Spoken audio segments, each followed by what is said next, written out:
So do you want to tell me where we are? Yeah, we're at the West Chillisquaque boat launch area in December 11th of 1986. A few of the guys who we now know who they are murdered a man here named Ricky Wolf.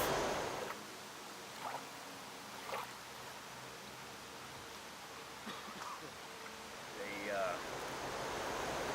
pulled him over off of 405 up here, brought him down here, and interrogated him from what I understand.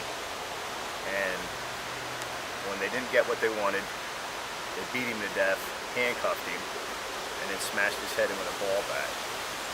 And then somebody came in, they made a phone call, another guy, can't mention his name right now from what we found out, smashed his blue car into that tree, tried to make it look like a car accident.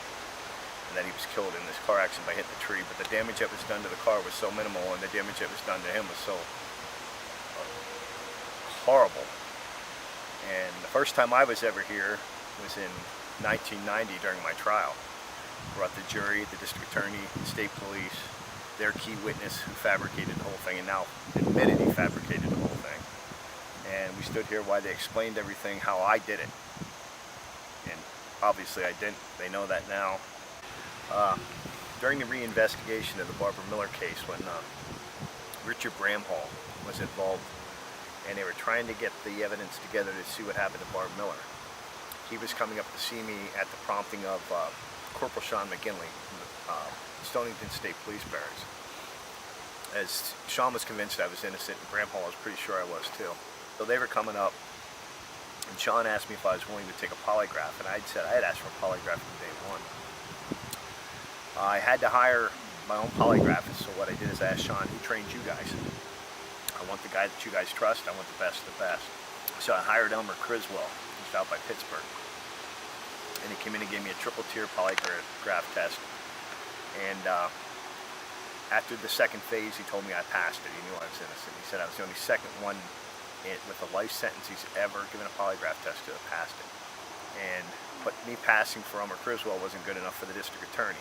He had it sent to see if I had anti-espionage training to beat a polygraph. Wasn't good enough when they said I didn't. So he had two voice stress analyzation experts come down from Scranton and give me 5 more voice stress analyzation tests. 3 were on record, 2 were tests. I passed all 5. I passed 8 polygraphs. They still weren't going to give me the evidentiary hearing to let me out until they gave us the bill of lading that they withheld to use that as an exhibit. Got out of jail in 2006. Worked for a modular home unit for a while. Then I got into union boiler making, but I never stopped fighting to prove we didn't do it. But Billy was still in prison at the time. He had to parole out because we had to take a third-degree plea deal. And I pled no contest because I wasn't pleading guilty to it. Because we didn't have nothing to do with any of it. We didn't even know about it. So at this point here, with the ongoing Barbara Miller investigation, they were able to tie the 2 cases together now. They know that the same people were involved in both cases, which obviously Billy and I couldn't have been involved in the Barbara Miller case because we're both in prison. But the ones who actually killed Ricky Wolf are the same ones who killed Barbara Miller. I'm a lot more respected today than what I probably was when I got out because of the fight I'm doing to prove that I didn't do it. While I was in prison, I had written back and forth with Ricky Wolf's son, Timmy Wolf, and we became friends through mail, and he was actually in the county jail when I came down on one of my appeals. And him and I talked, and I told him, I said, listen, regardless of what you believe, I'll prove to you and everybody else that I didn't do this. I didn't kill your father. I said, and they killed Barbara Miller to keep her mouth shut.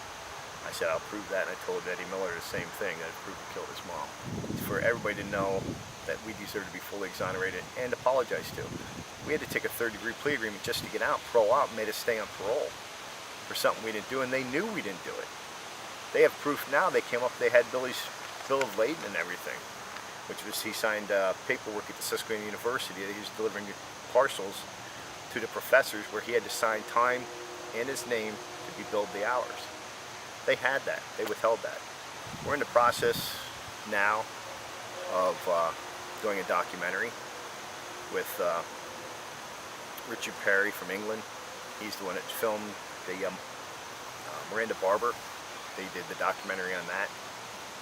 He's in negotiations right now with Netflix to do a documentary on coming over and seeing how the two cases tie together and waiting for the final outcome, which there's hundreds and hundreds of file documents that have been discovered through the Miller investigation that prove Billy and I are innocent.